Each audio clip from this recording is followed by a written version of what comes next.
కాకినాడ జిల్లా జగ్గంపేట మండలం ఎరిపాక ఏలూరు నది తీరాన వేంచేసి ఉన్న శ్రీ భ్రమరాంబిక సమేత మల్లికార్జున స్వామి శ్రీదేవి భూదేవి సమేత ప్రసన్న వెంకటేశ్వర స్వామి శివకేశవుల ఆలయం వద్ద రెండవ రోజు పూజలు జగ్గంపేట ఎమ్మెల్యే తిరుమల తిరుపతి దేవస్థానం పాలక మండలి సభ్యులు జ్యోతుల నెహ్రూ మణి దంపతుల ఆధ్వర్యంలో ఘనంగా నిర్వహించారు. ఈ సందర్భంగా శ్రీ వైఖాన ఆగమ పండితులు శ్రీమన్ పానింగిపల్లి సత్యపవన్ కుమారాచార్యులు కామేశ్వర శర్మ వారు నిర్వహించిన కోటిలింగేశ్వర స్వామి వారికి గణపతి పూజ, పుణ్యహవాచనం, పంచగవ్య ప్రాసనం, వాస్తు పరిహాగ్నికరణ హోమం, మధ్యాహ్నం గణపతి చండీ సర్వదేవతల హోమాలు, సాయంత్రం కోటిలింగేశ్వర స్వామి వారికి పంచగవ్య సహిత జలాదివాసం జరిగాయి. వెంకటేశ్వర స్వామి వారికి విశ్వేక్షణ పూజ, పుణ్యహవాచనం, చతుర్దశ నవకలశ ఆరాధన, గోపూజ, పంచగవ్యాదివాసం, ఆదివాస ప్రధాన హోమములు, కుంభారాధనలు జరిగాయి. ఈ సందర్భంగా ఎమ్మెల్యే జ్యోతుల నెహ్రూ మాట్లాడుతూ ఈ నెల 17వ తేదీన ఎర్రిపాకలో ఏలేరు నదీ తీరాన శివకేశవుల ఆలయం వద్ద కోటిలింగేశ్వరుడు వెంకటేశ్వర స్వామి కలయికతో శివకేశవుల ప్రతిష్ట అంగరంగ వైభవంగా జరుగుతుందని, ఈ కార్యక్రమానికి భక్తులందరికీ సకల ఏర్పాట్లు చేశామని, వచ్చిన భక్తులకు తీర్థ ప్రసాదాలు అందిస్తామని, భక్తులందరూ వచ్చి ఈ కార్యక్రమాన్ని జయప్రదం చేయాలని కోరారు. ఈ కార్యక్రమంలో తోట సర్వారాయుడు, సునీత దంపతులు, భారతీయ ధర్మ పరిషత్ కాకినాడ జిల్లా అధ్యక్షులు పాలచర్ల నాగేంద్ర చౌదరి, రేఖాబులి రాసు, బస్వా చెన్నబాబు, సత్యం రాజ, మండప కప్పన్న దొర అధిక సంఖ్యలో భక్తులు పాల్గొన్నారు.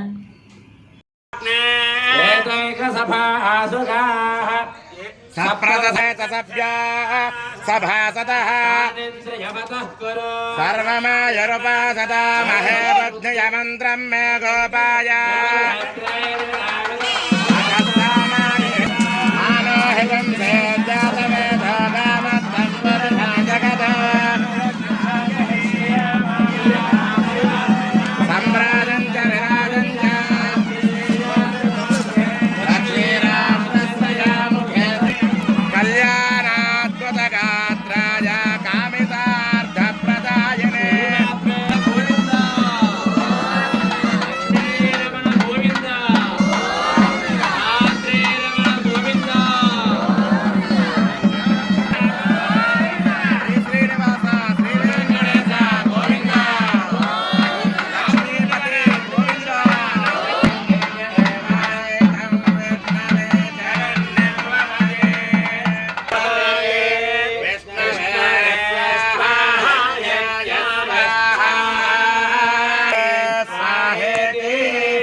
महाराजाय नमः।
ఓం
Thank you.